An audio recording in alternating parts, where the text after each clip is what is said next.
Diascofoot, le miroir du football de la diaspora congolaise.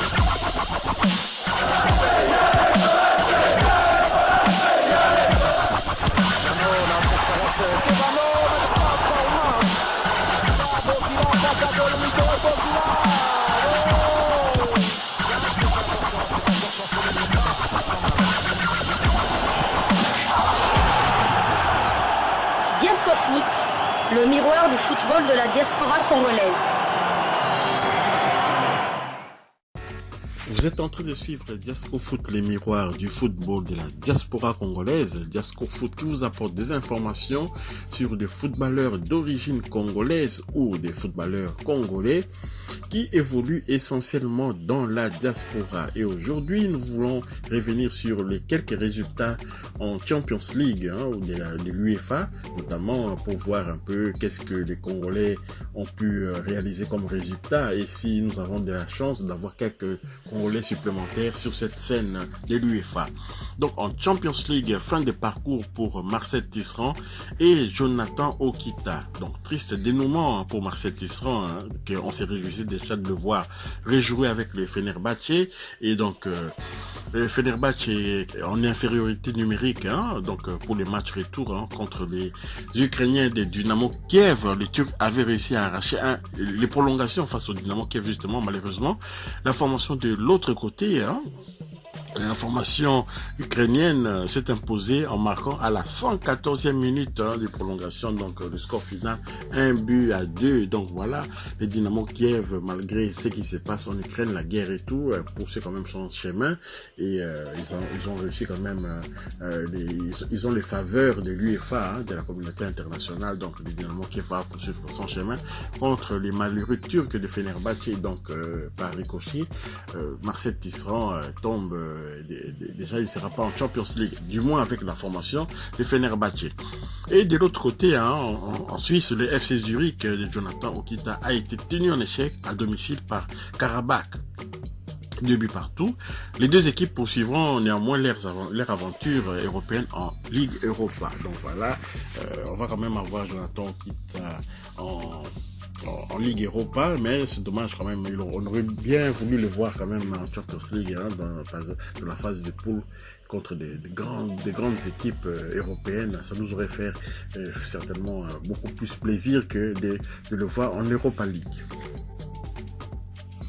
Allons du côté de l'OM pour vous donner des informations sur nos internationaux, notamment Chancel Mbemba qui a signé dans cette formation, ainsi que Cédric Bakambu Bakagol. Cette formation de l'OM jouait en match amical contre le Betis de Séville. Le score final 1-8 partout, donc le score qui a sanctionné cette rencontre. Chancel Mbemba a joué toute la rencontre, donc deuxième titularisation consécutive pour le demi-dieu Chancel Mbemba. Et donc, il a totalement convaincu les supporters de l'Olympique de Marseille qui avaient un peu des appréhensions suite au départ de Saliba. Et donc, Chancel Mbemba a donné la réponse sur le terrain, du moins pour ses 2 premiers matchs de préparation. Cédric Bakambu est rentré à la 64e minute de jeu, mais il a essuyé beaucoup de critiques. Je suivi quand même dans un live sur YouTube, et vraiment il y avait beaucoup de critiques. On dit qu'il est brouillon, donc il n'a pas vraiment, il n'assure pas vraiment en attaque, mais ça c'est pas grave. C'est à début de saison, on est toujours en préparation et certainement j'espère que le coach pourra trouver la bonne formule pour que les attaquants, pas seulement Cédric Bakambu, que les attaquants de l'OM puissent enfin carburer, parce que jusque là c'est un peu brouillon effectivement.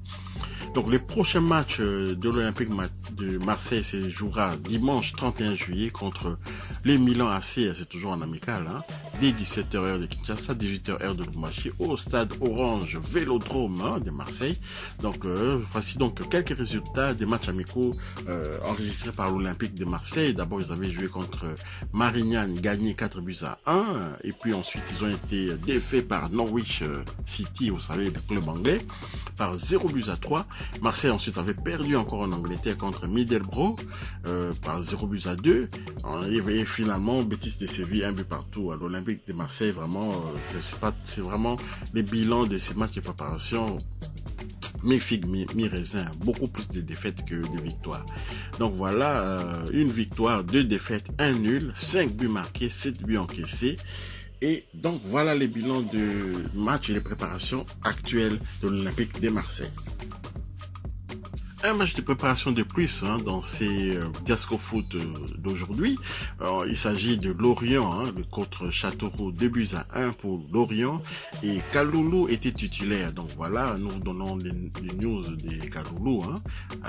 Il était titulaire contre Châteauroux dans le cadre des matchs de pré-saison.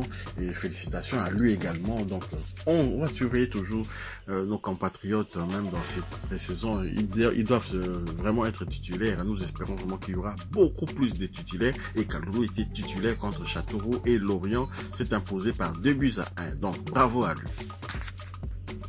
Poursuivons toujours avec les préparations pré-saison pour nos clubs, les clubs de nos compatriotes binationaux congolais d'origine, congolais tout court. Donc maintenant nous allons vous parler de Samuel Moutoussamy, notre international créole Samuel Moutoussamy et sa formation du Football Club Nantes qui a affronté Rennes dans le cadre des matchs de préparation de pré-saison. Et Nantes a essuyé une défaite 0-1 contre le Stade Rennais. Moutoussamy est entré à la 72e minute de jeu. Et donc voilà, c'est dommage pour cette défaite. Moutoussamy est entré en jeu, il n'a rien pu faire pour pouvoir empêcher Nantes de pouvoir éviter la défaite ou éventuellement de pouvoir contribuer à l'égalisation. Donc voilà, score final 0-1 pour Rennes. Toujours concernant les matchs amicaux, il y avait du lourd pour Adana Demirspor, le club de notre compatriote Britt Assombalonga. Donc Britt Assombalonga a affronté Napoli, Naples, dans le cadre des matchs amicaux de pré-saison. Donc Assombalonga, le score final est de 2 buts partout entre Naples et Adana Demirspor, un score quand même honorable. Assombalonga était titulaire pour la 4e fois consécutive. Donc voici les stats de Assombalonga quand même pour ces matchs amicaux. 2 buts marqués en 5 matchs de préparation. Et donc nous les félicitons et espérons que cette saison il pourra vraiment confirmer au sein de cette formation turque. Apparemment le championnat turc lui va tellement bien, et notamment dans ces clubs, les clubs de Mario Balotelli notamment, et vraiment 2 buts marqués en 5 matchs de préparation, c'est pas mauvais comme bilan, et surtout que lorsqu'on a en face des adversaires comme Naples, on s'est encouragé. Donc bravo à Britt Assombalonga, bonne continuation. Pour terminer ce numéro de Diasco Foot, on va un peu s'éloigner de l'Hexagone, on va s'éloigner de la France, on va s'éloigner de l'Europe pour aller dans les continents américains, plus précisément au Canada, où il y avait la finale de la Coupe du Canada opposant Whitecaps et Toronto. Score final 1 but partout. Donc au tir au but, Whitecaps s'est imposé par 5-3, malheureusement contre la formation de FC Toronto de notre compatriote Chris Mavinga. Chris Mavinga était entré à la 83e minute de jeu, c'est dommage un peu, on aimerait le voir un peu plus souvent jouer, mais voilà, c'est les sorts étaient, il a quand même joué les prolongations, et quand même jusqu'au tir au but. Et donc comme temps de jeu à 671 minutes sur 2250 minutes possibles, 11 matchs joués sur 25 matchs possibles. Le prochain match de Toronto au MLS, donc le Major League Soccer, c'est la 23e journée contre New England va recevoir Toronto. Le match va se jouer dimanche 31 juillet 2022 à 1h du matin, heure de Kinshasa, 2h du matin, heure de Lubumbashi, au Gillette Stadium. Merci d'avoir suivi Diasco Foot. Si vous avez aimé, partagez, likez également. Et ceux qui ne sont pas encore abonnés, parlez de Diasco Foot autour de vous, abonnez-vous et activez aussi la petite cloche de notification afin de ne pas manquer les prochaines vidéos que nous mettrons en ligne. Au revoir.